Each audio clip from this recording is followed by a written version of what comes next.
Don't go live right here, so we go. Hey, relatives, we're going to give everyone a little bit of time to log in and get situated. Right now, we're sitting in a car doing our update, and I got a couple of relatives here with me that have been helping big time in what we're doing and the protecting the water and protecting the sacred. So we're going to start off this morning with a we're going to start off the day with this morning with a little bit of an update on where we started. And we started moving down this morning about holy, sorry about that. Got the blinking going on over here. We started this morning, and I'm going to introduce myself here. Myron Dewey, Digital Smoke Signals. William Hawk Birdsed with Indigenous Life Movement. My name's Selena Manson. I'm just here overall supporting all these good people. So we got a lot of people here helping out and sharing what they're doing and their expertise, labor of love, everything you can think about they're doing. So we started this morning heading down towards the camp and getting drone footage of the all the dominations, non-dominations that were coming in and sharing in solidarity their support on denouncing the discovery of doctrine. So what does that mean, the discovery of doctrine? So you Google that real quick. It will just give you a small overview. Well, tell me what you think the discovery of doctrine is there, William. Discovery of doctrine is whenever the first came to any country outside of the European country, it's whenever they use God to say that it's like saying God gives them the right to take over these lands. God gives them the right to kill. God gives them the right to murder, to bring their faith if they don't follow that faith. Yes, that's right. So doctrine and discovery, killing in the name of God, claiming this land in the name of God. I have an answer for you but, for that. Okay.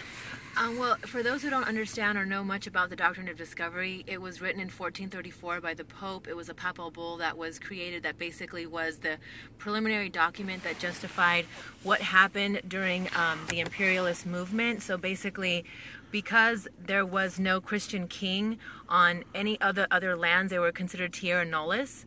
So basically in 1434, the Pope made a decree called the Papal Bull, and it basically explains, or what it states is that if there's no Christian king in any other land, then it's considered terra nullius, which means it's empty, and anyone else can go there and put their flag on there and claim that land to be their own. And they still use this in the federal government now. The last case that I know of was in 2003, and the federal government still uses this document to basically state that all the landowners, all the people, the natives of the land are automatically considered renters, and they can own no land.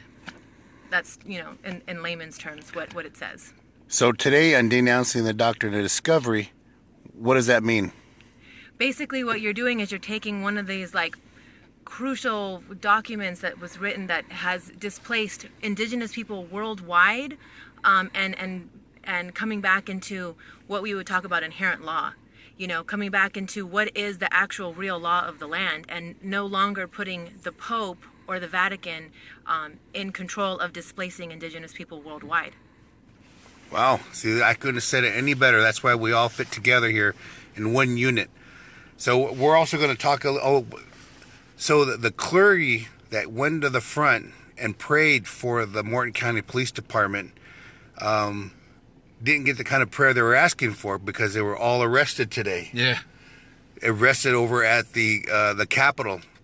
So we're sending blessings over there. We got supporters over there making sure they're okay, but they were arrested. What is that going to look like on their, when they go to heaven, their strike? Yep. So not only desecration of land, we also discussed with them what do they think about the Dakota Access Pipeline desecrating sacred sites, and they felt that was not a good thing to do. It wasn't in any culture. It's just not acceptable.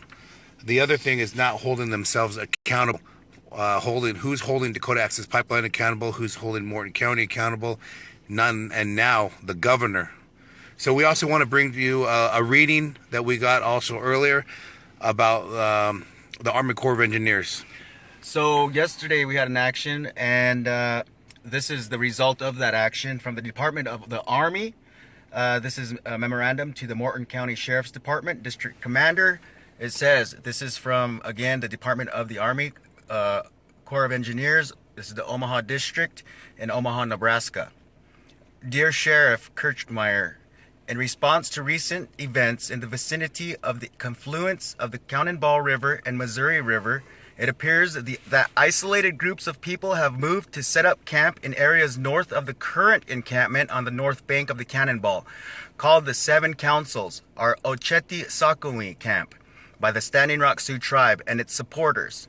On October 31st, as you may know, a group used some of the small boats to move up the north branch of the Chante Preta Creek, a tributary of the Cannonball River, to land and encamp upon United States Army Corps of Engineers property north of the bridge. As you are aware, this area is the location where the Dakota Access Pipeline Project has proposed to place the pipeline under the Missouri River via horizontal directional drilling, HDD. The Corps of Engineers has not provided any permits or permissions for anyone to access that area of the federally property that we manage. It is an area that has not been opened for use by the public for recreational or camping purposes. As such, the Corps of Engineers would consider these individuals to be trespassers. On behalf of the Corps of Engineers, as a property owner, I am requesting law enforcement assistance in this matter as needed. Enclosed for your reference is a map depicting the area where your assistance is requested. Please note that the Corps of Engineers is not asking for any assistance at this time regarding the inhabitants of the camps south of the Cannonball River, called the Sacred Stone Camp and the Rosebud Camp, or at the Seven Councils Camp, Ocheti Sakowin Camp. Thank you for your consideration of this request. I'm available to discuss this further at your convenience. Sincerely, John W. Henderson, Colonel, Corps of Engineers, District Commander. Let's show this authenticity of this. There we go. Yep. Let's go ahead and scroll. Let's show them the letter. This is the letter, the actual letter that was sent off.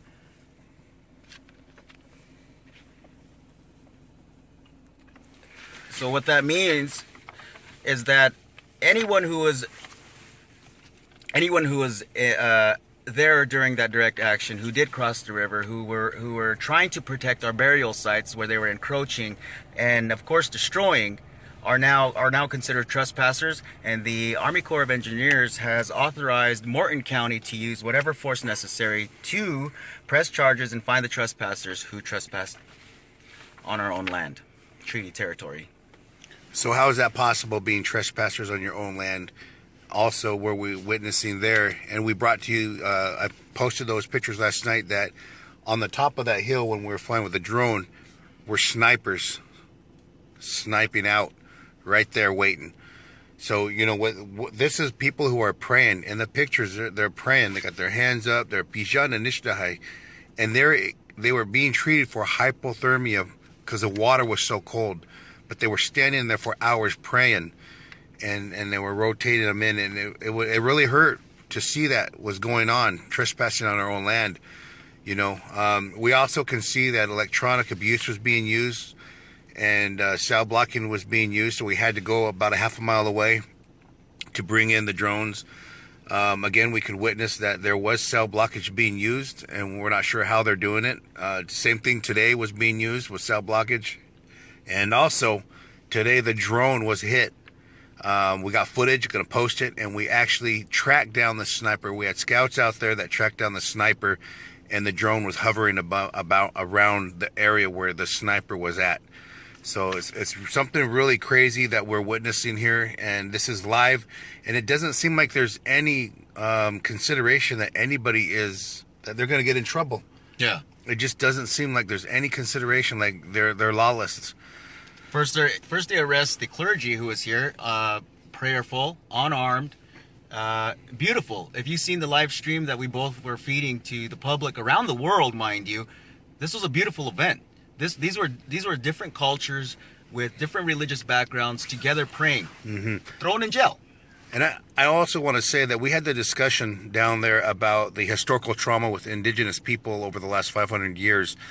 And by them coming in solidarity and also bringing their donations and physical labor as support, but in sharing the part of the healing was saying, you know, we denounce the doctrine of discovery. How powerful is that with healing for Indian country? And if you don't know about it, Indian country, then educate yourself. We have many natives, many of our indigenous people that are part of the church, and they have kind of blended into that from that colonization. And they also recognize that colonization was a problem as well. So re-traditionalizing our spirit and bringing it back to the earth was beautiful. And I think that was, in a sense, for me, as healing myself. I have no problem with any of the churches, but I grew up having to go to church, having to sit there for hours and praying. And I don't know, I think I'm okay now, you know, but now today I feel a whole lot better in solidarity with all our relatives out there. One voice, one prayer, any domination, non-domination you are, didn't matter. You were still in prayer, and it was a good way. So, real quick, I'd like to also touch on, as he was speaking, did remind me that whenever they were doing their peaceful prayer on the bridge, we were doing an interview with the chairman, Harold, what's his name? from the Cheyenne River. From the Cheyenne River Sioux tribe. We began to get sick. We began to get nauseous. What are those called? Microwave. The LRAD was kicking in. The LRAD was kicking. We were getting sick. Now we got to keep in mind that they're not allowed to use these. They are not allowed to use these devices. There was an agreement that they would not use these devices. They would not use physical force as long as we remained prayerful. We remained on our side, and we did. I gotta tell you, I felt like Iron Man. I got all charged up. I felt good. It was really something like static around you is what it felt like. It was really heavy, but I got sick myself. I didn't feel good. But again, it was a beautiful event. Like something I never thought I'd ever see. Me being Episcopalian myself, and also growing up with my Lakota people, learning my Lakota religion, seeing it come together like that. I thought I would never in 100 years, but I did today, and it was powerful. Yeah. Powerful. Prayer is powerful. That it is, and they acknowledge everything. They were there not to witness how and religion will come and witness about God. They came to witness what the tribes were doing, and to stand in solidarity with them and let them know that their support was there physically. But they also understand that the doctrine of discovery was part of the historical trauma. So we had some really great discussions, interviews.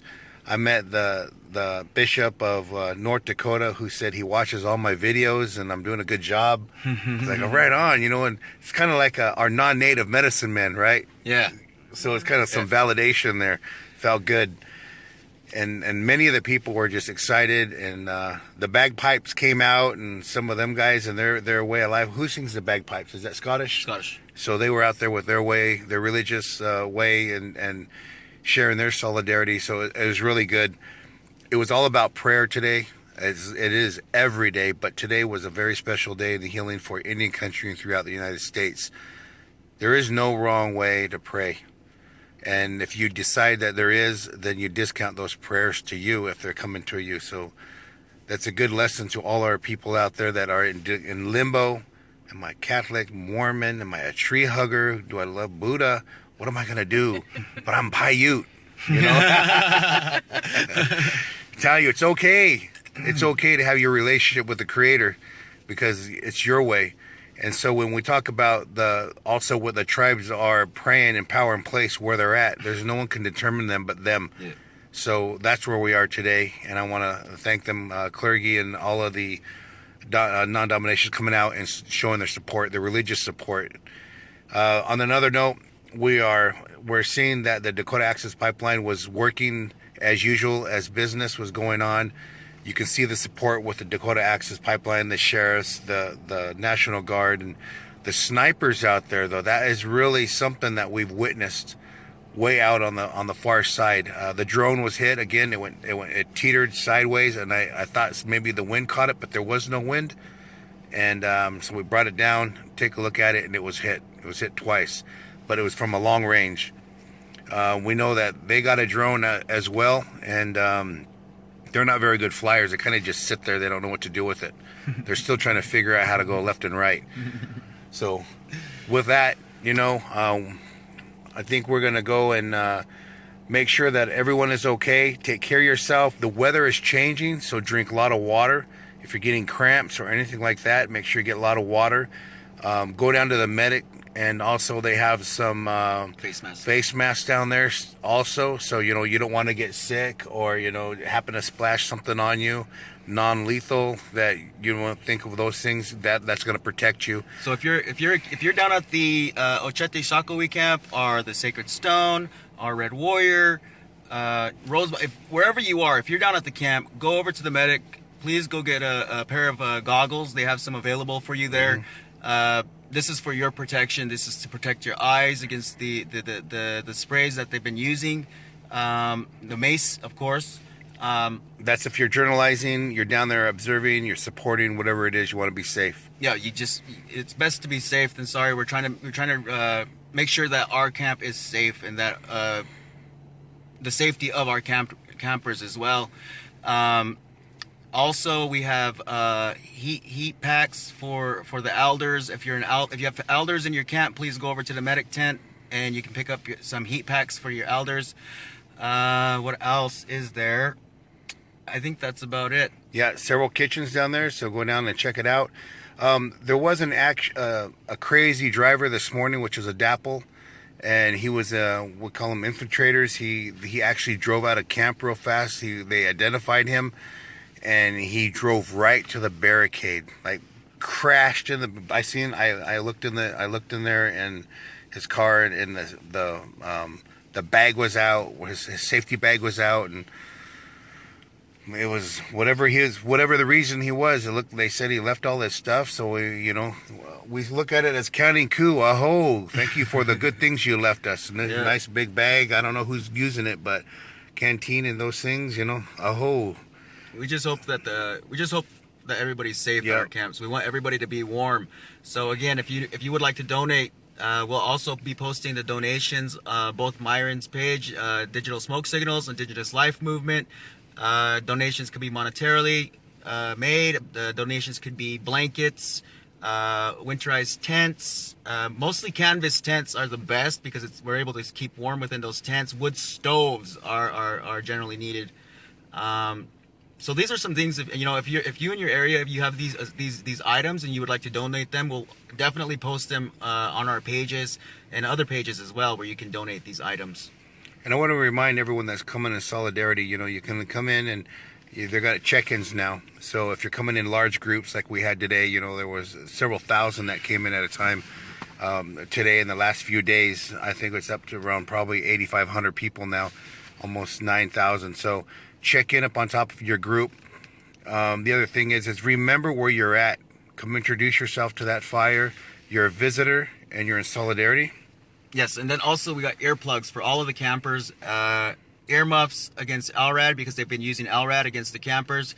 The LRAD is actually a high-pitch tone that they use, and it's very painful. It can cause you to faint. It can cause you to get nauseous. That list goes on and on. If you can look it up for yourself. And then also there are. Hold on here, I'm trying to get it open. Wanted to share that one with the LRAD. The noise. Yesterday, it was reported that the prayer was so powerful, one of their officers had went into convulsions. So it's very powerful. They recognized it.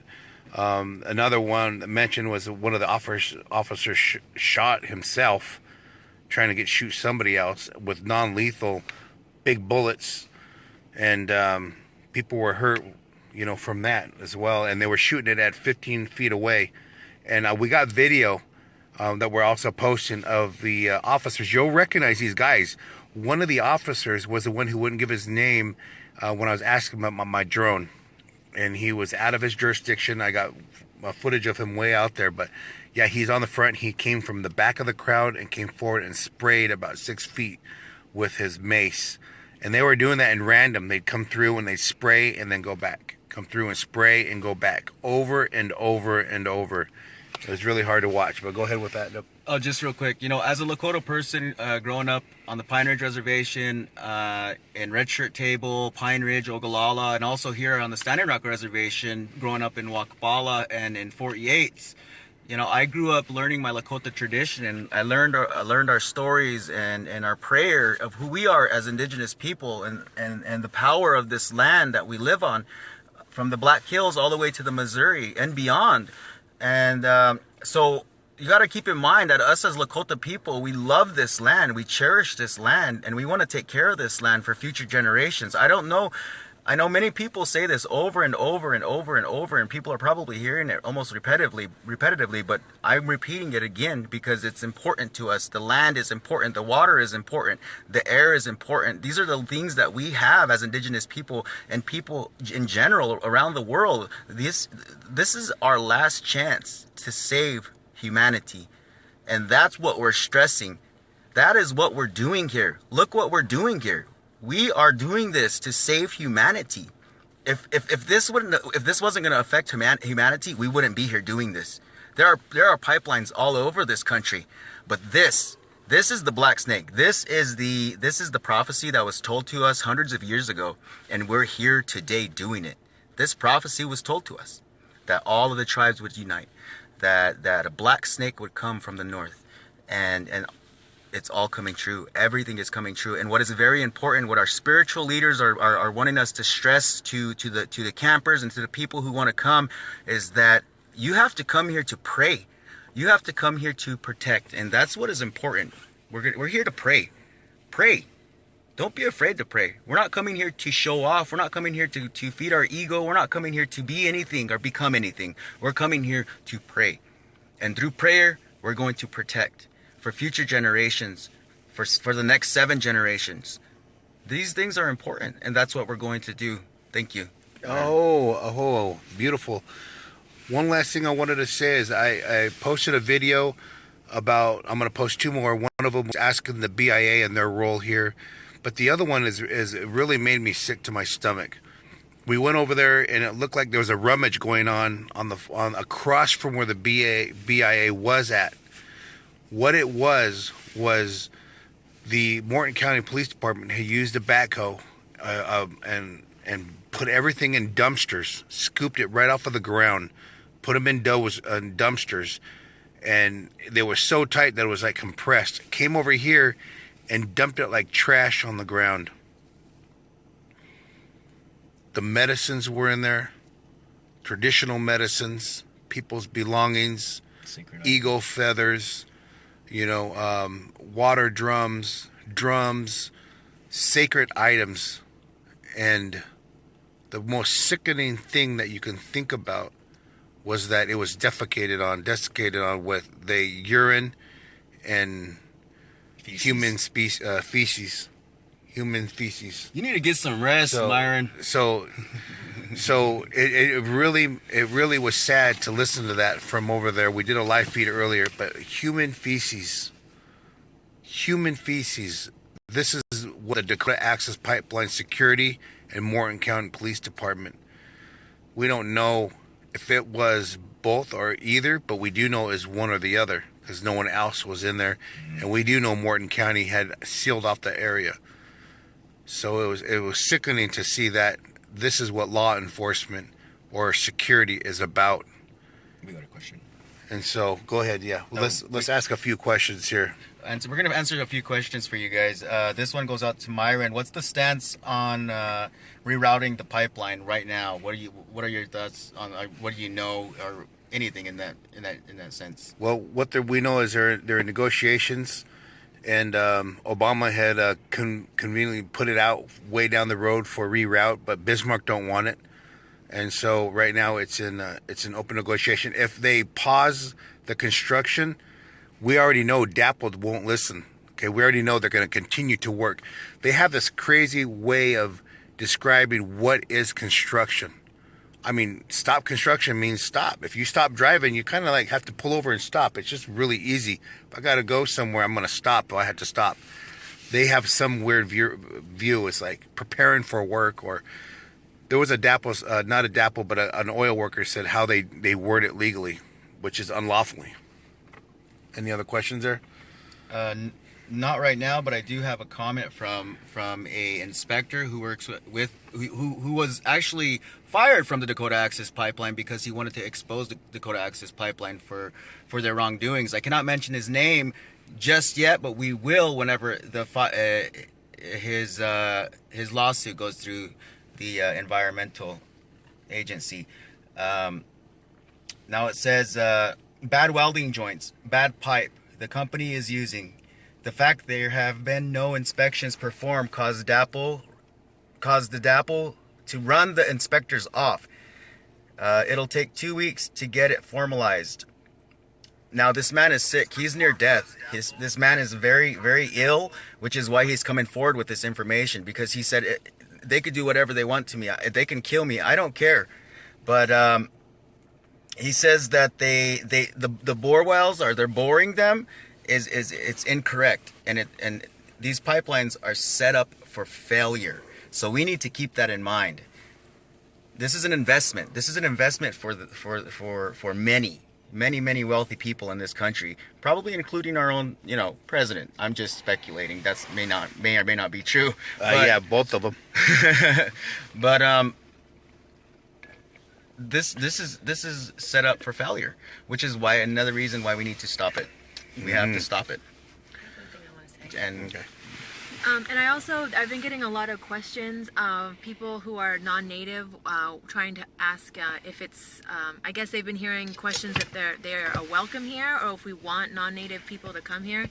As you can see, I'm a light-skinned native, so I understand maybe what other non-native people coming in might feel like if they're judged, but I think that sometimes it's in your head, and I think that, another ways, if you've never come out to maybe a powwow or gotten involved in native movements, maybe sometimes people can get intimidated by being a minority, and you would be, there's a lot of native people coming together, and they're working together, and there's a connectivity here in camp.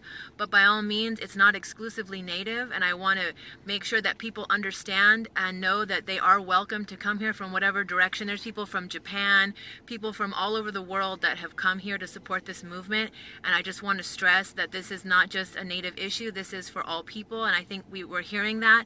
But if there's any hesitancy, if you are non-native and you feel the call to come out here, come out here with a humble heart, come out here with something that you want to help in. You never know what there is going to be day to day at camp, but if you walk around, introduce yourself to people, and are available and want to help, there will be places that places you can kind of fit into, and things that you can do. So I just want to make sure that that's clear, that this is not just for native people, this is for all people. And just come with a humble heart. We're listening to the elders, taking direction from the elders on what we need to do in camp, so it's organized a little bit differently, but just have patience and compassion, and please come here to learn. We're all here to learn, and there's so many different dynamics going on in camp. We're all working together, trying to reorganize on a day-to-day basis what needs to be going on and what the priorities are. So have patience, but I want to just stress that this is for all people. This is water. This is non-denominational. This is all cultures. This is all people. So if you can see the energy that we have here in this car alone, our energy, it's up and down, but we're trying to remain, spiritually uplifted, and we're trying to remain happy and joyful, and trying to uplift one another because of the occurrences that have been happening, the atrocities that have happened.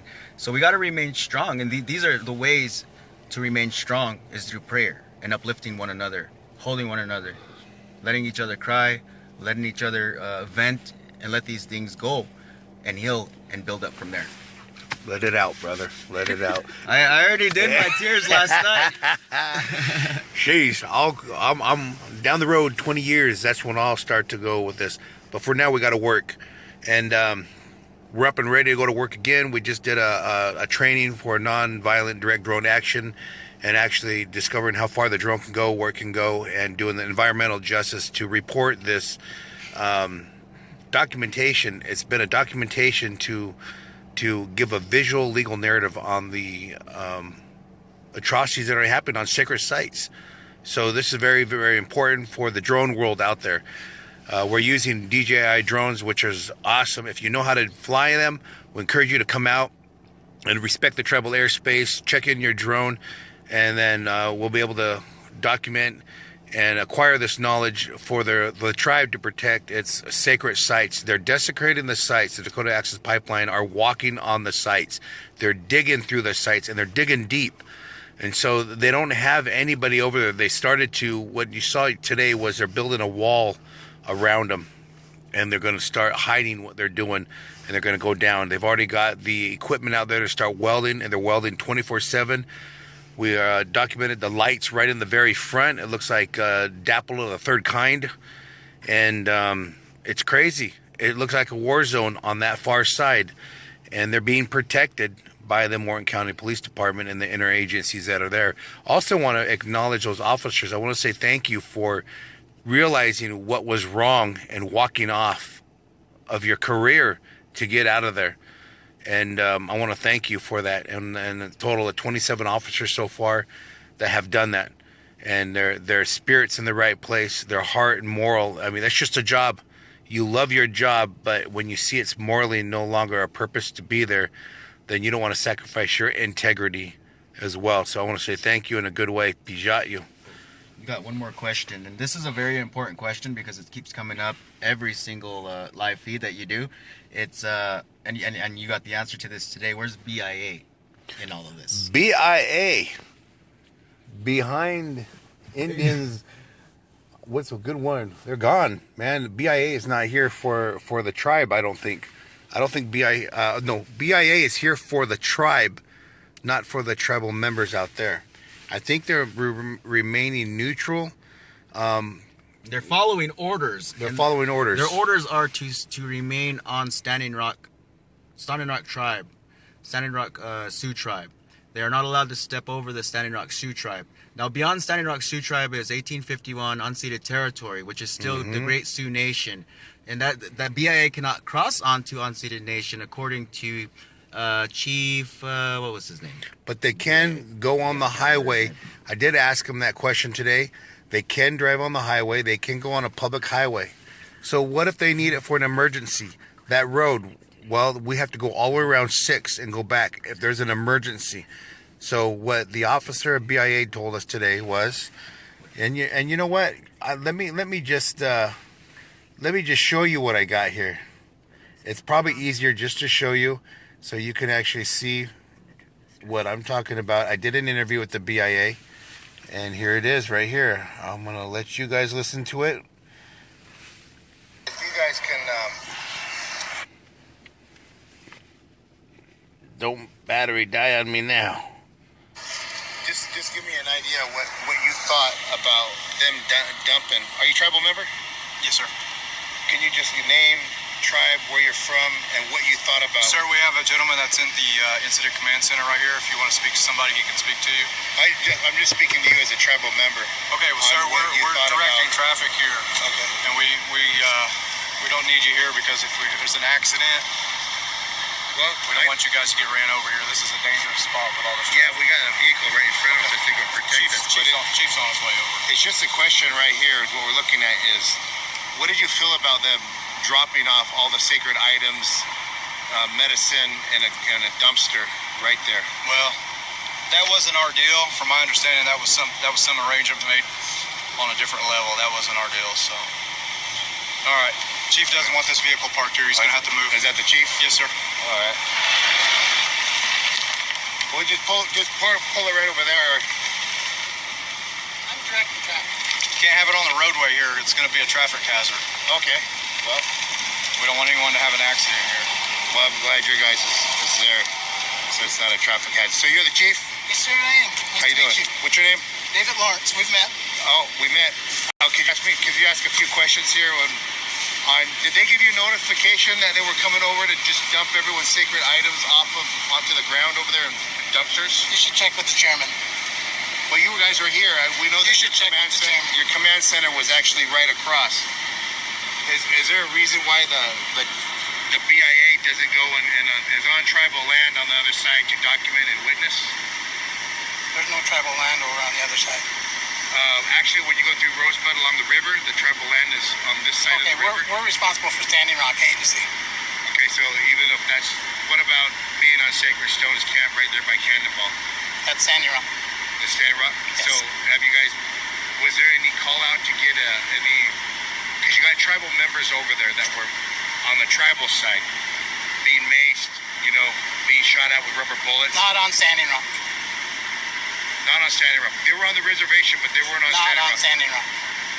So that's not Standing. Where does the reservation end then on that side? Right at Cannonball River. Right at Cannonball River. Okay. They were on this side of the river. We got video of it. Did a call out. Good for you. So what I'm asking is, what is the BIA's role and responsibility here?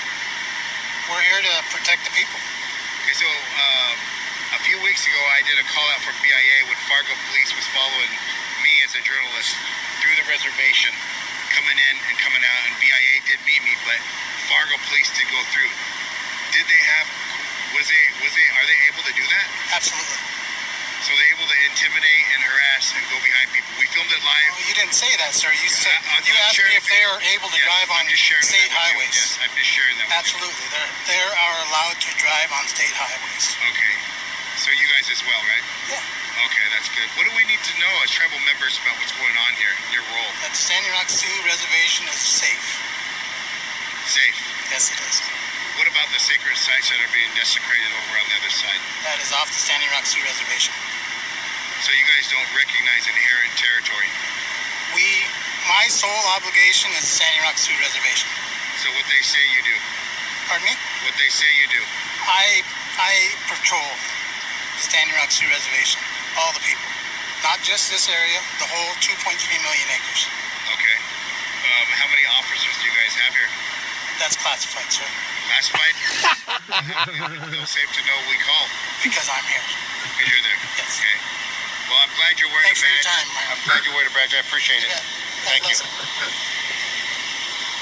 Well, some pretty heavy technology here. It just looks like facial recognition.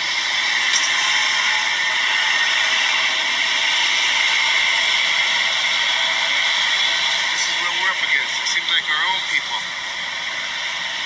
It's crazy. I can't tell you that I was happy with that interview at all. It was not a very happy interview, but you know what? We gotta respect our law enforcement, and they're doing their job. I haven't had any problems with them harassing me in any way, shape, or form. They seem to know who I am.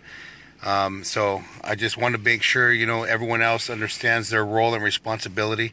And we're going to show a few other pictures that maybe you guys can see that I was able to witness today, with the clergy and different people there and their solidarity.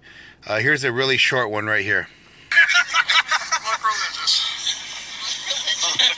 Why are you guys standing with Standing Rock? Why are we standing with Standing Yes. Rock? Because why wouldn't we? We're grateful that you are doing creation care that the rest of us have failed. And so thank you. We are brothers and sisters in Christ Jesus. Stand in with the prayers of the elders and the generations. By being here, it's part of the healing circle that we need to see in the historical trauma. So thank you guys for Thank you. Thank you. Wow, very powerful. Just trying to get them in that moment and ask them these questions. Here's also a picture here that shows all of them together in solidarity, standing there in prayer, and continue to document some more. There's a lot of people that were right here up on the hill and looking down over the crowd. It's a very powerful moment here.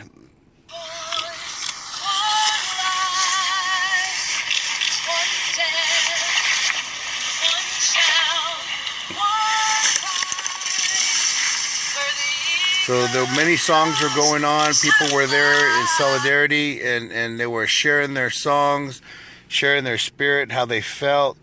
They felt really good. Although the LRADs and everything was still there, and they might be hard to witness, but to see. So I'm gonna still send them up your way. Here's an interview from a. My name is Brandon Kimball. I'm from Oklahoma. I'm a Ponca. I'm here to witness change. Here to see that healing happens. Here to lift everybody up in prayer and make sure everybody's safe, even the other side. Yeah.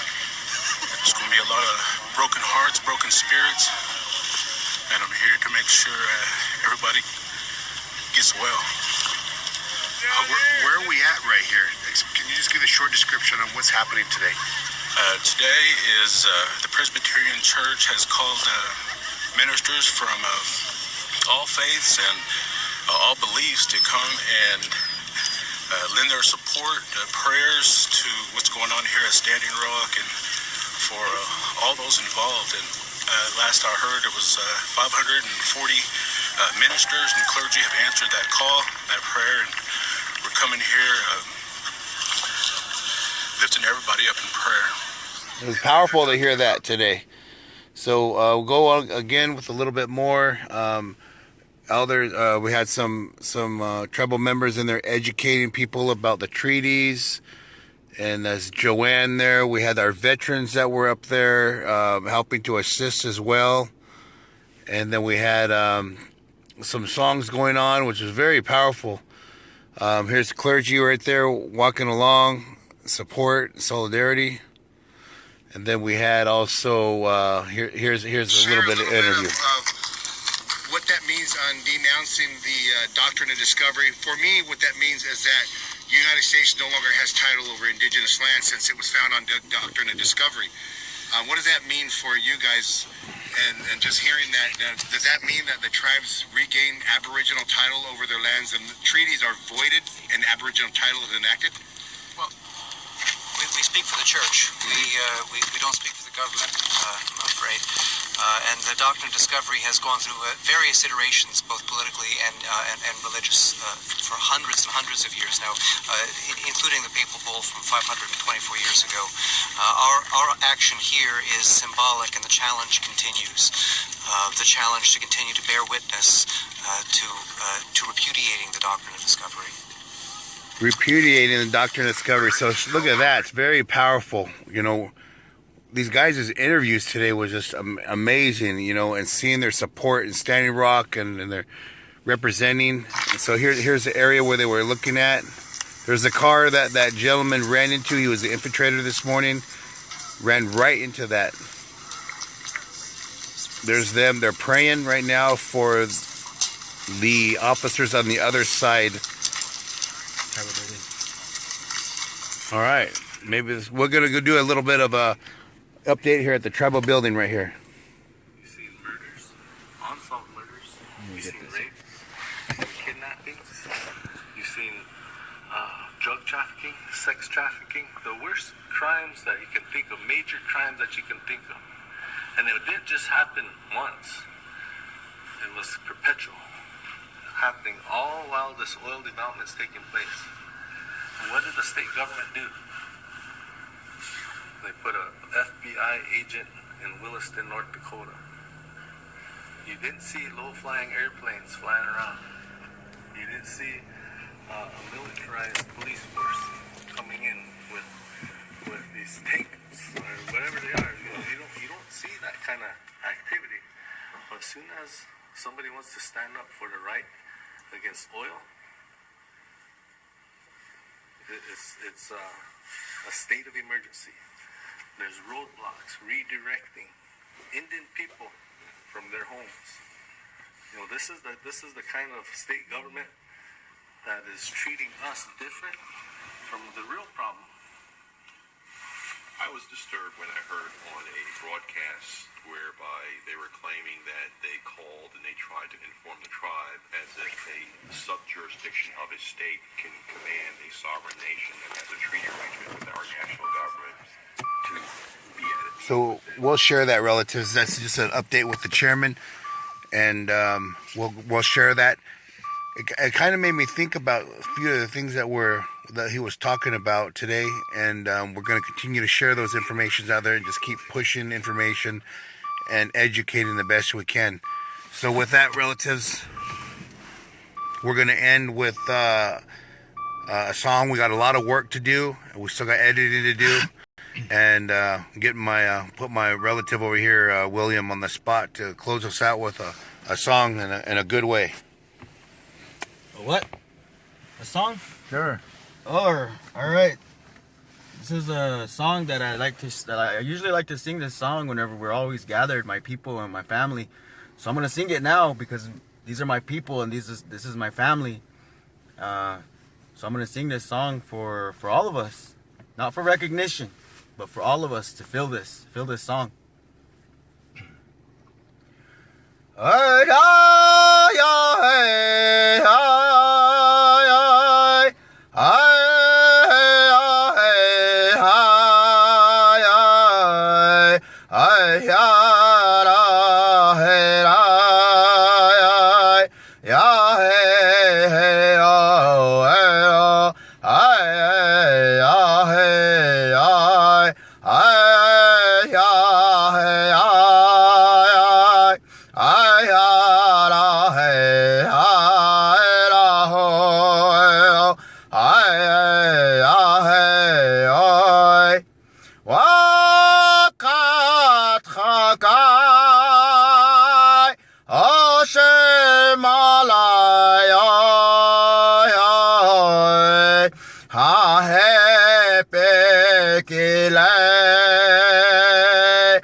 Mini Wichoni, Mini Wakan.